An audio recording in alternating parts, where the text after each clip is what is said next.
Hello, everyone. It is important that we acknowledge, honor, and respect that many of us are located on the traditional unceded territories of many Indigenous peoples of Canada. Welcome back to another episode of Veg Networking Canada, where vegan plant-based companies connect and collaborate. Today, we have a special guest who has over 5 years experience as a multidisciplinary website and graphic designer. She is a visual storytelling specialist and a user interface expert. Veg Networking Canada is pleased to introduce the founder of JOLO Design, Jomaira Lopes. Welcome, Jo. Thank you. Thank you, Justin, for having me and all the Veg Network fans. Thank you. Awesome, Jo. So I know that your friends call you Jo, so everybody here and everybody listening can call you Jo. So Jo, would you tell us more about your own personal story when it comes to becoming vegan plant-based? Sure. So that was around 2015 when I was invited to join an ayahuasca ceremony back in Brazil, where I am from. Prior to attending that ceremony, they ask you to refuse to consume meat for about a week. And so I did, and that was okay. Didn't feel bad at all. It felt kind of easy. But then during my experience, during that ceremony, I don't know if you guys know much about ayahuasca, but it's a native-based medicine. It's plant medicine. That's how people put it. It's surrounded by rituals and processes that you go through, and it's really intense. It's nothing, there is no such a thing I've ever experienced in my life. And during that experience, one of my visions, I got to understand finally that all beings are, sons and daughters and beings from the same mother nature, right? Or however you want to put it. That's how I'm putting it, mother nature. And because of that, after the ceremony was over, I was just convinced.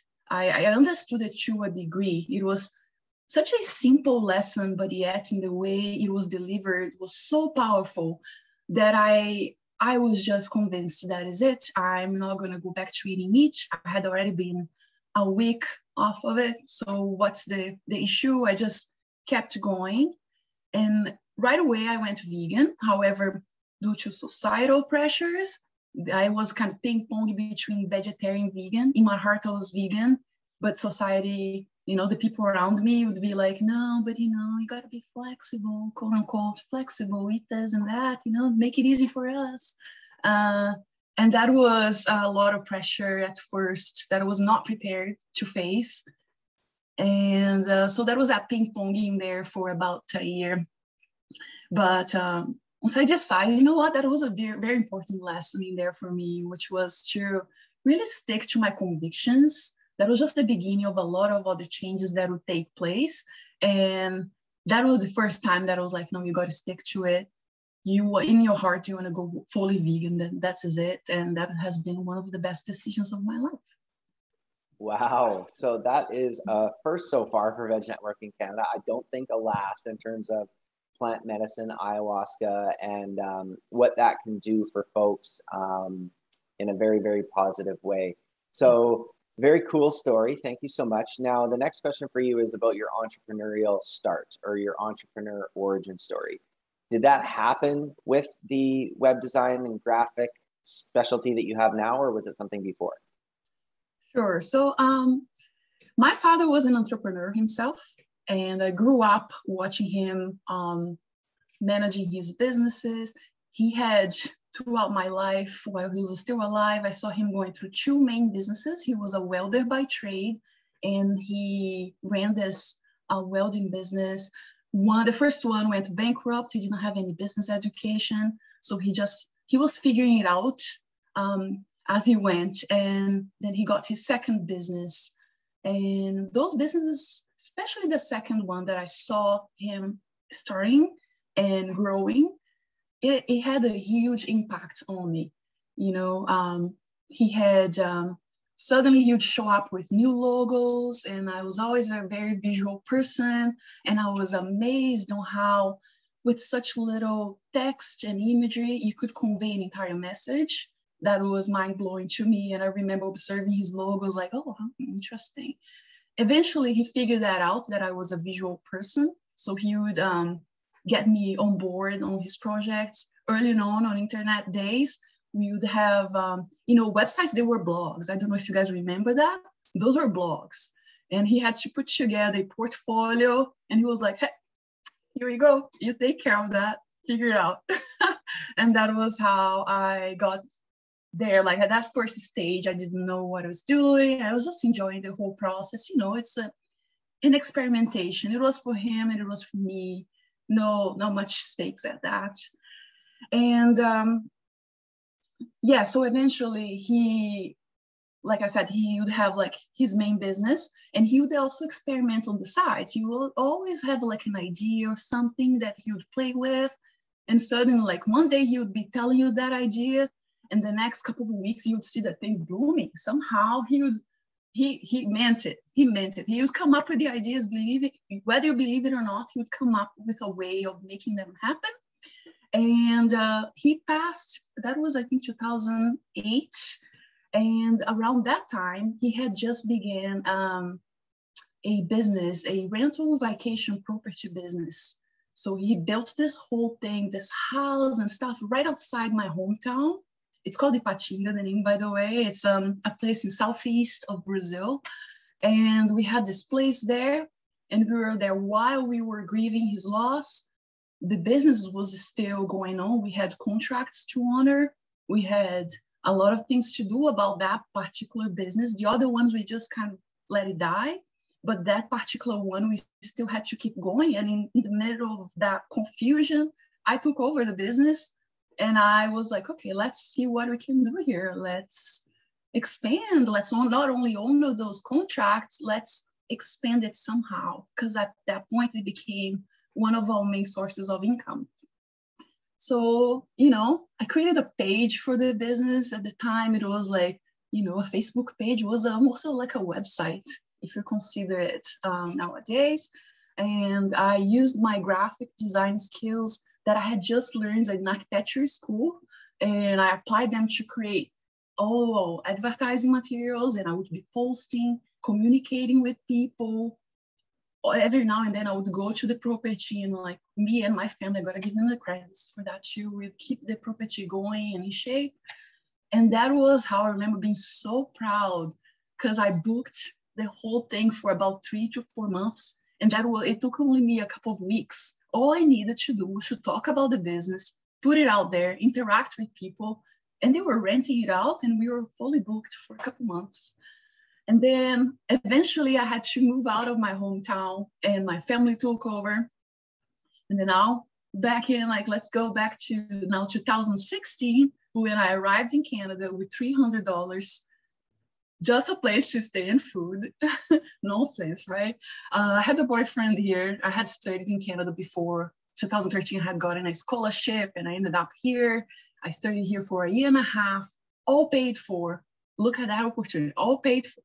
And I got to meet this person, came back, and we got together anyway. $300 later, 2016, I was here. So I was like, okay, what do I do with my $300? I got a bike and a sewing machine. A bike so that I didn't have to afford to pay for commuting, and the sewing machine to start my business. This time, that'll be my business. Let's do it. And that was a bag business. And my vision was to have, I was really into embroidery. I've always been into illustration and visuals. And I was like, you know what? And I saw my mom also sewing for a living for a few years early in my childhood. So I was like, you know what? Let's just start there. Let's see what we can do. So I designed the whole thing, and I worked on that business for about 1 year, all the way from prototype, illustrations, embroidery. And then I hit a point when that was kind of a dead end. I couldn't really do much. I had to pivot, and the way I was seeing that would be my way of pivoting wasn't really appealing to me. I realized I didn't want to put more stuff out there. So that kind of directed me to more a digital space. And I also learned, when you have a really clear why, grit and motivation is just like a result of that. You get up every day in the morning, but you know what you're doing, and that why keeps you, it keeps you going. You go back, to bed late at night, get up early, and you just still the same. The energy, like it's there, it's alive because of that particular reason that keeps you going. So that was one of the things that I learned from that business, even though I never actually got to launch it. It was, so sad. But that's it, right? Like we experiment, what works, great. What doesn't, at least we get to learn something about it, right? And then, and my second lesson on that business was the power of habits, routines. That was when I found that when we have those, everything is possible. It's a structure. You set that structure and things, they can happen almost on their own. You just need to show up. So that was another lesson there. Anyway, summarizing things, to summarize, this year, or last year, that was the beginning of this new business, the JOLO Design Studio. And that began with me realizing that I had to align everything in my life with my values. I never had somebody to tell me, hey, you got to have some values. What are yours? I never had anyone asking me that. Somehow, though, that information came across to me and I figured it out. And I looked at my life and I was like, okay, we got to make a few changes here. And last year when I had the courage to finally do so. And this year, that led me to launching my business this year in February. So it hasn't been too long. I'm still shaping it. Right now, as I speak to you guys, I'm seeing where I'm headed and how what I'm doing today will lead me to that place where I want to go to. And it's an interesting process and I'm loving it. It's my first one that I've managed to launch. And you know what? It's been an amazing journey. Some days are really painful. Some days are amazing. And I'm loving it. Suffice to say that your entrepreneurial spirit, you come by it honestly, right? From your dad all the way through your family now to what you have going on. And what you have going on, I think is, it's really timely. When you think of a business, you think of sales and marketing, and the visual component of that is just so massive. So there's a difference between UI and UX. So why don't you just quickly let the listeners know the difference between UI and UX, and then because you're on the UI side, what are some trends that you're seeing in that space? Right. So UI is more of the visual side of a website, right? Really, that website is your facade, the facade of your business. If before you would have a store, a physical store, and we still do, obviously, nowadays for most businesses, that is your website. And UI design, UI stands for user interface. So that's what the user is relating to directly on your website. User experience are the bones of that business. The way I like to put it is the user experience would be architecture, the architectural side of a building. And the user interface is the interior designs that you experience on a daily basis inside each of your rooms and everything. That's the easiest way I can put it. Many businesses don't really, business owners don't really understand what that means, but really we can all boil it down to web design. Let's put it that way. Web design will do. That's usually how I've been introducing it slowly and introducing that concept because it's still very abstract. So in terms of the trends I've been seeing, well, we are at times, those are times that we are talking about NFTs and metaverses and immersive experiences. So this is where I'm seeing that the trends are headed, all websites as well as just design in general. They are going more 3D, basically. All of those are headed in the direction of immersive experiences. Basically, after a COVID of sorts, like the wave just came out of, we realized that everything's going to be digital from now on. Not everything, but a lot of things in our lives. And from the little I know about metaverses, what I'm understanding is that basically we're translating our physical world into this digital world. And I'm obviously trying to see how can my business fit into that context. And obviously that's where everything pretty much is going. and I'm no exception to that. I'm studying the subject and I'm finding ways of incorporating those opportunities into my business nowadays. When it comes to business owners, like if you think just about the websites, other than being immersive and visually engaging, we're also from like a more structural side, business owners, especially the ones I work with, small business owners, what I'm realizing as I work is that they don't have the means to afford a designer like me, as well as a web developer to code, to fully code their website, their custom website. And because of that, I am headed more in the direction of no-code solutions. There are platforms out there such as Webflow, which I'm specializing in right now. As we speak, this is something I've been studying because that's where I see websites are headed to. You know, you give, as a designer, you have more freedom to have your vision without having to know any code. And for the business owner, that means they can also go in the back end and make their own tweaks and whatever they have to adjust fully autonomously. Like they don't need to rely on hiring another developer to come in and implement those changes.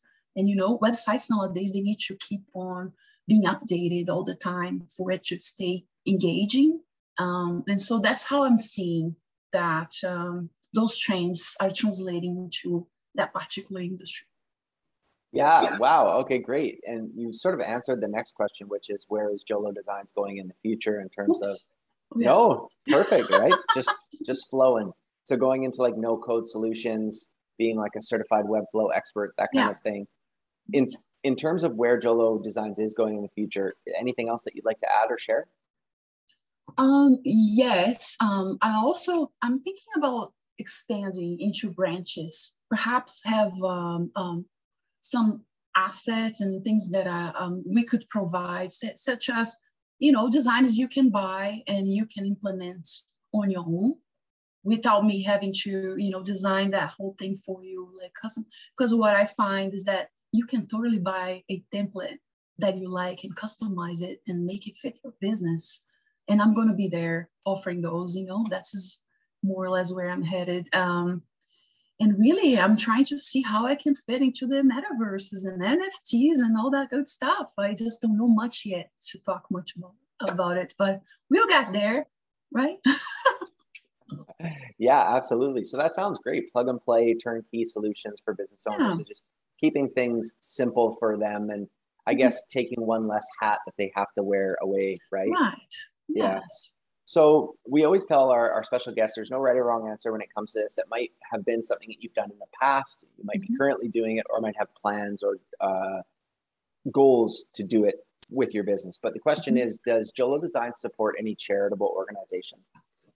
Not yet, but I have plans. I have lots of plans. And one of them is to give back the opportunities I've had to study abroad, for example. You know, in Brazil, we have a lot of poverty going on. For the youth, that means no perspective. You know, that means all you got is the way your own hometown, you know, their own ways of thinking. You know, we all, or most of us must have heard of the influence of the people around you. And what happens is that depending on that influence, you either grow or you decline, right? Like your skills. And that's, I find that's a lot about perspective.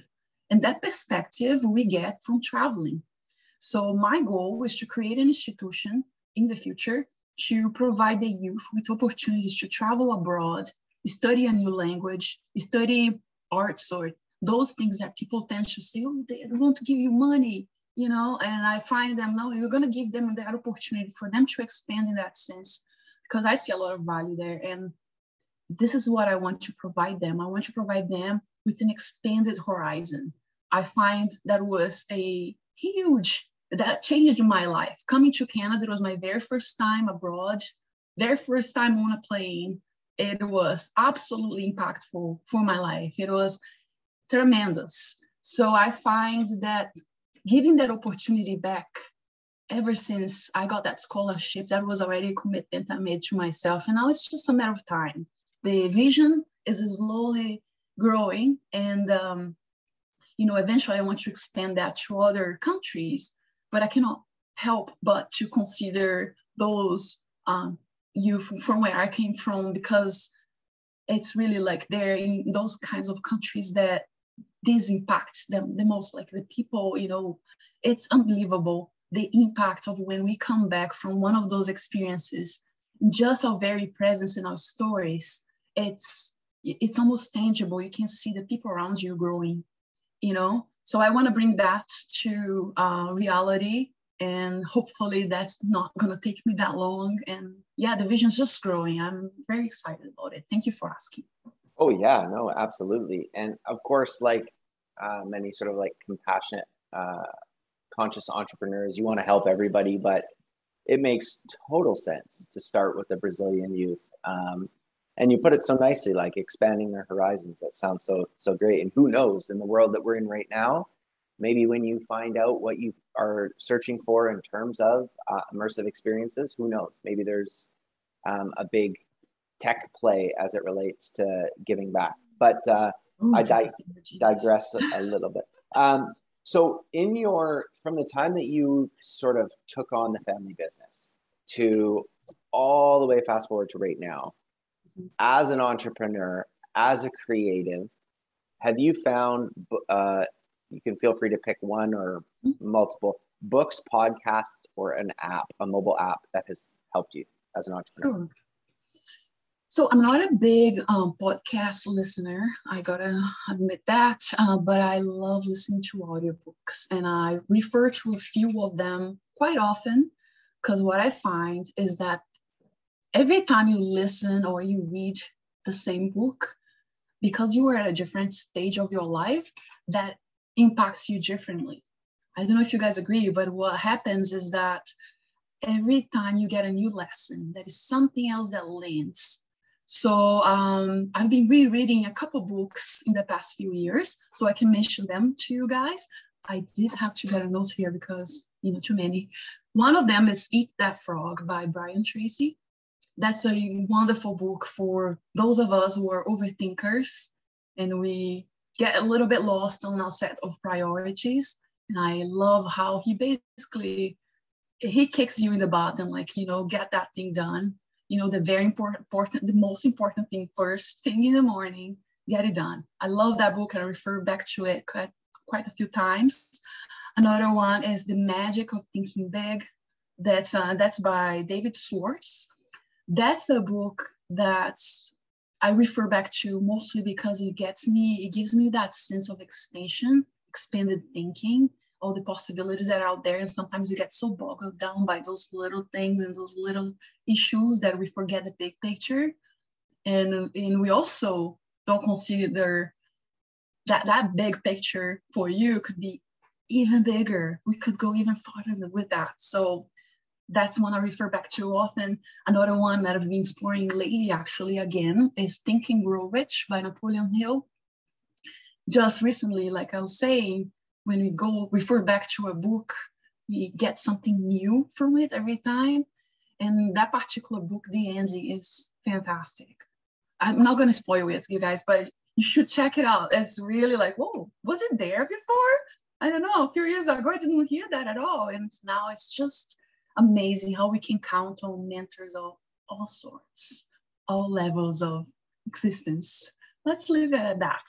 And then The Majesty of Calmness. That's, guys, I'm almost done. That's The Majesty of Calmness. That's William George Jordan. Great book, especially for those of us, entrepreneurs. We are always starting over somehow. Even if we don't start over completely, there is some side of our businesses and pursuits that we have to, be okay with changing. And, so I find that book amazing for that to be inspirational. And finally, for those of us who want to bring all those big dreams into reality, there are other ways to go about it, Sometimes we get too much in our heads and we think it's all about go, go, go, do, but we forget the power of our thoughts, and those are really powerful. Our thoughts are capable of bringing things to fruition, and that is a book that I love for that. It's called Ask and It's Given by Abraham Hicks. And that's all about manifesting our dreams into reality. For some people, that's a little tough to swallow. That's hard to understand. But I find that if we focus a little bit on the quality of our thoughts and our focus, there are things could get easier. You know, we don't have to struggle as hard. So those are my suggestions. Awesome. Those are excellent suggestions, and they're all sort of packed full what we're going to get into in a couple questions from now, which will be our last question, which is centered around sort of like advice or lessons or stories, right? But yeah, no, those are excellent recommendations. So second to last question for you is, maybe it's in the UI, UX design space. Maybe it's in an industry that's, you know, completely separate from where you're at. But the question is, do you see any companies, small or large, that inspire JOLO Designs? I would prefer to rephrase that question in companies that I support. Is that okay? I will do that. Okay. Because I find that for many of those lesser known restaurants, smaller restaurants, I've been making a point to support them. Vegan restaurants are all around me, and we are lucky enough to have plenty of options here in Vancouver, but some of them are still going under the radar, and I find that I'm really intentional when it comes to supporting them. So just around here, I live in East Van, Vancouver, so I support small restaurants. I don't know if you guys know, but I was looking at the stats. For most restaurants, 60% of them tend to close within their first year since they launch, and within their 80% within their first 5 years. So, you know, it matters a lot for you to invest your dollars at those places. So 2 of those that I support from around me here, from my neighborhood, one is Veggie Bowl. It's a Vietnamese restaurant. I believe they're not only vegan, but they have a few vegetarian dishes there as well. I love supporting them. It's great food, high quality ingredients, and yet, like, they're often quite empty inside there. So I find that it's really important to show up and support those businesses. And another one is a place called Vegan Pizza House. They are also local, and it's very different. That kind of pizza, you know, that kind of cheese is like homemade. You can tell it's really different, but delicious stuff. And I love supporting them as well. And anytime I'm back home in my hometown, there is a new one popping up, and I tend to be one of the first ones to just like, I will be a customer and I'll be showing up, because I want them to know that matters, their businesses matter. And also, you know, I find that food is a gateway to the lifestyle. So, you know, if you support those businesses, therefore, my hope is that we'd have more people adhering to that lifestyle, to the vegan lifestyle. So safe to say that the companies that inspire you are those smaller, conscious sort of restaurants and other businesses. And that stat about 1 in 5 restaurants making it past 5 years is pretty staggering. And yeah, I think you're right. Consumers don't know the razor thin margins within restaurants, and everything that we've been experiencing, supply chain, ingredient costs, and all of that. So yeah, that's great tip to just remind folks that yeah, you do have a choice of what you're going to eat where, and maybe it is definitely worth pausing and thinking about the smaller place. yes. So, Joe, last question for you. Always preface by saying no right or wrong answer, not the time to be modest, unless that's your style. Feel free. It can be short, it can be long, and it's a very loaded question. It is, what is some advice that you have for business owners and entrepreneurs? Yeah, so that's a very interesting question, mostly because I'm still quite young in my journey, right? I'm still figuring out a lot of things. So I find I was actually pretty, you know, this question is tricky because I sometimes, you know, the imposter syndrome me, but I don't know much yet. What can I share? You know, but I'm going to share for those of us who are in the early stages like me. You know, one of the things that I found as an overthinker by design, planner, plan, little execution sometimes, is that we got to start. My friends, if you have an idea, And you need to start now, as fast as you can. Don't wait, don't do like me. I've waited for quite a few years until I took this leap. And I regret it now, because what's happening is that I'm learning over and like this. Every day there is something new to learn, things that I would not have learned otherwise. And I'm just doing so because I have chosen to start. So that's a leap of faith that we take, and we don't know where it's going to take us. I know some of us can feel a little, control everything, all the outcomes. But there are things we cannot control. And the only way to find out is to start, be open to change, and see how it goes based on your experience. Trust yourself that you're going to be able to make decisions accordingly as those challenges show up. And another advice that I have, not much of an advice, but more so as a suggestion, is you might want to work on your communication skills. Now, before you shut me down, consider this. English is English is my second language. It's not my main language, as you can tell by now. Lots of communication skills are also quite challenging, because when you're talking, you can think about copywriting, something that Sandra does. We can talk about visual communication, but still, for us humans, communication, this we're doing right here is the way we connect. And that's the way the customers or potential customers will connect with your product or service, is through that. So I highly suggest that you consider joining a Toastmasters club.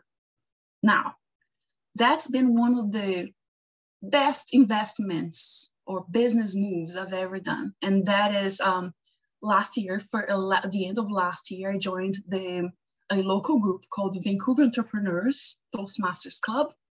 They run a once a week meeting downtown Vancouver, and it's been one of the best moves ever. If you think this is not strong yet, the way I'm talking to you, you wait for it, because it's just getting better, and the growth has been exponential. I cannot recommend it highly enough. You guys should really check out if there is a Toastmasters club near you. And, please know they have different themes. This one I joined is about entrepreneurship, and there are others about every sort of subject out there. The key point is master your communication skills, connect with your customers better, and everything else will follow. So it's just something I would like to suggest, and it's been one of my best moves. Not only I got the skills that are continuously growing, I also got a community, so I highly recommend it. You don't need to do it alone. I love it. Well, I'll start off personally by saying I only speak one language. So anybody that speaks 1.5 or 2 and up, I say, people who always speak 2 languages always kind of, they apologize for like their English. And I'm thinking to myself, your English is just as good as mine, and I only speak English. So I think we can all appreciate too the difference there that the distinction you made about like suggestion instead of advice. I think that is sort of advice in and of itself, in the way that you process and think about it. And it is known that, I think it's still true, the number one fear that people have above the fear of dying is the fear of public speaking, which, so if you're listening to this and you have a fear of public speaking, even just thinking of it gives you the creepy crawlies, just know that you're not alone, because it is the number one fear that people share. And the impact that when you do allow yourself to not care what other people think and increase your own communication style, it really does blossom into beautiful things. So wonderful conversation with you, Joe. It's a pleasure learning more about you and JOLO Design. And before we let everybody know where they can find you on the web, and we all bid each other adieu, the floor is yours. If there's anything that we missed, anything that came up, or any announcements that you might have. No, I mean, if you want to find out more about me and what I do, just refer to my website, JomairaLopes.design. So Jomaira Lopes with an S at the end, .design. And or connect with me over LinkedIn. That's pretty much how you're going to keep up, because I'm changing in my business. It's always my business. So Well, perfect. You took the words right out of my mouth. That's the website that everybody you can find Joe on. It'll also be in the show notes, I think, as well. And everybody else, we'll catch you on another episode of Veg Networking Canada soon. Take care. Thank you.